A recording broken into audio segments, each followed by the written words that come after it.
आप सबका आज सुबह की महत्वपूर्ण खबरों में बहुत बहुत स्वागत है। नमस्कार। नोएडा उत्तर प्रदेश सरकार ने जेवर में बनने वाले प्रमुख हवाई अड्डे के निर्माण में देरी को लेकर नोएडा अंतर्राष्ट्रीय हवाई अड्डे के संचालक Yamuna international airport private limited YIAPL पर प्रतिदिन 10 लाख रुपए का जुर्माना लगाया है। अधिकारियों ने मंगलवार को ये जानकारी दी। अधिकारियों ने बताया कि जुर्माना तब तक जारी रहेगा जब तक एयरपोर्ट चालू नहीं हो जाता। फिलहाल एयरपोर्ट पर परिचालन मई के मध्य से ही शुरू होने वाला है। केंद्रीय गृह राज्य मंत्री MOS नित्यानंद राय ने बुधवार को राज्यसभा में आतंकवादियों को एक कड़ा संदेश देते हुए कहा कि वे या तो जेल जाएंगे या अपनी जान गंवा देंगे। ये बयान सरकार की आतंकवाद के प्रति जीरो टॉलरेंस की नीति के बीच आया है, जिसके कारण आतंकवादी गतिविधियों में 71% की कमी आई है। आतंकवाद के मुद्दे पर राज्यसभा में प्रश्नकाल के दौरान जवाब देते हुए गृह राज्य मंत्री नित्यानंद राय ने कहा, पहले आतंकवादियों का महिमा मंडन किया जाता था, उन्हें बढ़िया खाना भी दिया जाता था।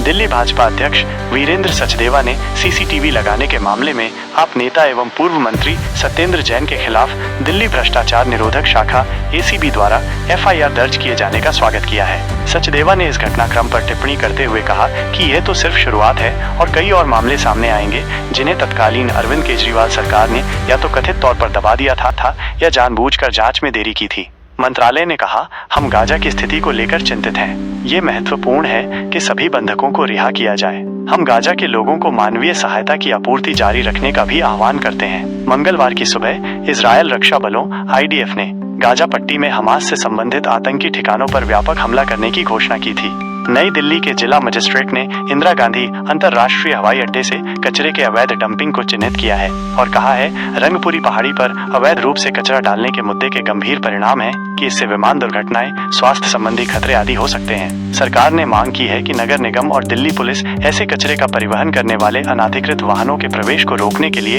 एक चेक पोस्ट स्थापित करें। ऐसे कार्यों में लगे अवैध ट्रकों को जब्त करें तथा अनाधिकृत विक्रेताओं और निजी भूमि मालिकों के खिलाफ सख्त कार्रवाई शुरू करें जिन्होंने अवैध डंपिंग के लिए अनाधिकृत रूप से अपनी जमीन किराए पर दी है।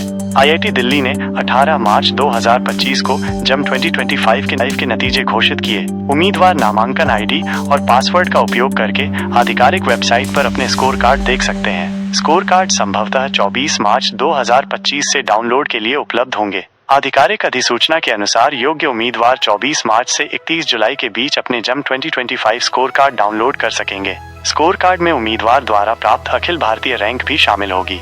मंगलवार की सुबह कोहाट एनक्लेव पीतमपुरा में एक 70 वर्षीय दंपत्ति की उनके घर में बेरहमी से हत्या कर दी गई। उत्तर पश्चिम दिल्ली में स्थित उनके घर में लूटपाट की गई थी और लॉकर को तोड़ दिया गया था। दंपति का नेबुलाइजर पाइप से गला घोंट दिया गया तथा उन पर रॉड से भी हमला किया गया। पुलिस का कहना है कि दंपति ने हाल ही में एक नया केयरटेकर रखा था जो अब फरार है और मामले में मुख्य संदिग्ध के रूप में उभरा है। सूत्रों ने बताया कि वो सोमवार को सुबह 5:15 बजे घर से बैग लेकर बाहर निकलते हुए CCTV कैमरे में कैद हुआ है। मॉस्को फैशन वीक कार्यक्रम में 200 से अधिक ब्रांड और 90 शो प्रदर्शित किए गए, जिसमें रूस, भारत, चीन, अमेरिका, दक्षिण अफ्रीका, इथियोपिया और अन्य देशों के डिजाइनर शामिल थे। प्रसिद्ध भारतीय डिजाइनर सामंत चौहान, जिनके मॉस्को फैशन वीक में संग्रह ने बहुत ध्यान आकर्षित किया। रनवे शो, मीडिया कवरेज और उद्योग नेटवर्किंग के माध्यम से हमारा ब्रांड नए दर्शकों तक पहुंच सकता है, सहयोग स्थापित कर सकता है और वैश्विक फैशन परिदृश्य में अपनी उपस्थिति को मजबूत कर सकता है। गुड़गांव द्वारका एक्सप्रेसवे का उपयोग करने वाले यात्रियों को परेशानी का सामना करना पड़ेगा क्योंकि दौलताबाद चौक पर एलिवेटेड सर्विस रोड से दिल्ली की ओर प्रवेश 44 दिनों तक बंद रहेगा क्योंकि NHAI ने एक एक्सपेंशन ज्वाइंट को बदलने का निर्णय लिया है। हाईवे अधिकारियों ने मंगलवार को मुख्य कैरिजवे के कनेक्टिंग फ्लाईओवर के प्रवेश पर बैरियर लगा दिए।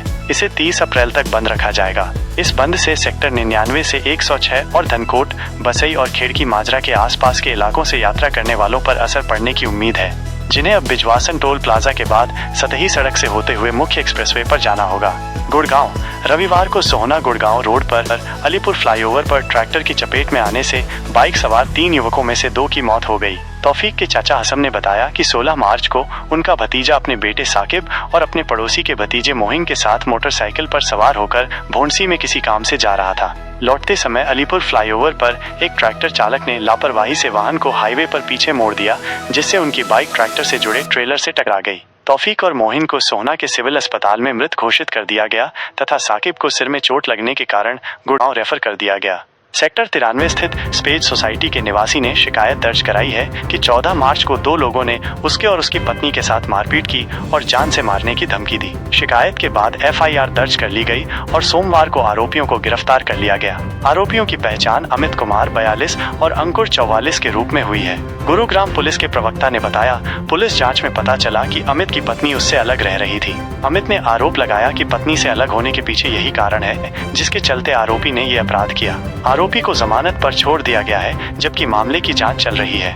20 मार्च 2025 को दिल्ली में मौसम धुंधला रहेगा। तापमान 33 डिग्री सेल्सियस उच्चतम और 18 डिग्री सेल्सियस न्यूनतम के बीच होगा।